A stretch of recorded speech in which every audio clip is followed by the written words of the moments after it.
Now students लेते हैं question number 28। कह रहा है if the diameter of a resistance is half, ठीक, किसी रेजिस्टेंस का मतलब कोई वायर होगा, रेजिस्टेंस वायर होगा, ये देखिए इस तरीके से कोई रेजिस्टेंस वायर होगा, सपोज इसका डायमीटर कितना है d1, ठीक, और इसका डायमीटर हाफ कर दिया हमने, लेंथ और क्रॉस लेंथ तो उतना ही है लेकिन डायमीटर हमने हाफ कर दिया, ठीक, यानी कि d2 क्या हो गया, d1 का हाफ हो गया। मतलब समझो अगर डायमीटर इसका x था तो इसका डायमीटर कितना हो गया, x/2, ठीक, अगर इसका डायमीटर कितना था x था तो इसका डायमीटर कितना हो गया, x/2 हो गया, ठीक है ना। तो कह रहा है कि देन द न्यू रेजिस्टेंस, नया रेजिस्टेंस आपको बताना है, मतलब इसका रेजिस्टेंस अगर R1 था तो इसका रेजिस्टेंस अगर R2 है तो R2 की वैल्यू बताओ, R2 in terms of R1, ठीक, कि जो न्यू रेजिस्टेंस है वो 1/4 हो गया, 2 टाइम्स हो गया, हाफ हो गया, 4 टाइम्स हो गया। तो मैंने आपको क्वेश्चन ऐसे बहुत सारे कराए हैं, मैंने आपको दो फॉर्मूला डायरेक्ट बताया हुआ है, जब भी रेजिस्टेंस को रेडियस से कनेक्ट करेगा या डायमीटर से कनेक्ट करेगा तो फॉर्मूला लगेगा R1/R2, अगर रेडियस से कनेक्ट कर रहा है तो R2 का स्क्वायर बाय R1 का स्क्वायर। R1 R2 क्या है, R1 क्या है फर्स्ट वायर का रेजिस्टेंस, R2 क्या है सेकेंड वायर का रेजिस्टेंस जिसका निकालना होता है, R2 स्मॉल R2 क्या है फर्स्ट वायर की रेडियस, इसकी रेडियस है, नो सॉरी, R2 क्या है सेकेंड वायर की रेडियस और R1 क्या है फर्स्ट वायर की रेडियस, ठीक है, इसकी रेडियस कितनी है R2, ये फॉर्मूला लगता है, याद रखिएगा R1/R2 is equals to R2 square by R1 square. ये मैंने शॉर्ट क्वेश्चन आंसर टाइप्स में प्रूफ भी करा के दिखाया है, ठीक है ना।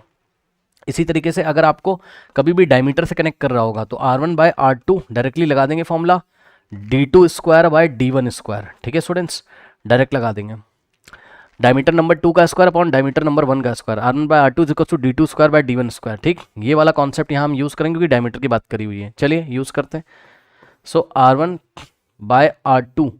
इज इक्वल्स टू कितना होता है आपका D2 का स्क्वायर, ये लीजिए D2 का square by D1 square by D2 square, मत कर देना D2 square by D1 square, okay. तो यहां से हो जाएगा R1/R2 इज इक्वल्स टू, ये मैंने प्रूफ भी करा के दिखाया, अगर आप स्टार्टिंग से फॉलो करते होगे चैनल को, कभी अगर फॉलो किया होगा आपने, अगर ठीक से पढ़ा होगा यहाँ से, तो आपको ये सारी चीज़ें थ्योरी में बताई जा चुकी हैं, ओके, थ्योरी पढ़ाते नहीं। चलो अब D2 कितना है, D2 कितना है बच्चों, D2 कितना है x/2, ठीक, तो D2 की जगह हम कितना रखेंगे x/2 स्क्वायर लगा है, लगा देंगे अपॉन में D1 कितना है x है, ठीक, ये लीजिए। सो यहाँ से आ जाएगा आपके पास R1/R2 इज इक्वल्स टू, अब ध्यान दें स्टूडेंट्स, ये स्क्वायर x को भी मिलेगा 2 को भी मिलेगा, ठीक, तो यहाँ से क्या हो जाएगा x का स्क्वायर और 2 का स्क्वायर कितना होता है 4 होता है, ठीक, अपॉन में ये देखिए x का स्क्वायर तो x स्क्वायर हो जाएगा। अब इतने तो सब लोग समझदार हो कि यहाँ से क्या हो जाएगा R1/R2 इज इक्वल्स टू बच्चों x स्क्वायर ऐसे ही रहेगा, ठीक, और 4 आके नीचे मल्टीप्लाई कर देगा तो 4 into x square, correct, x square से एक्स स्क्वायर कैंसिल हो जाएगा,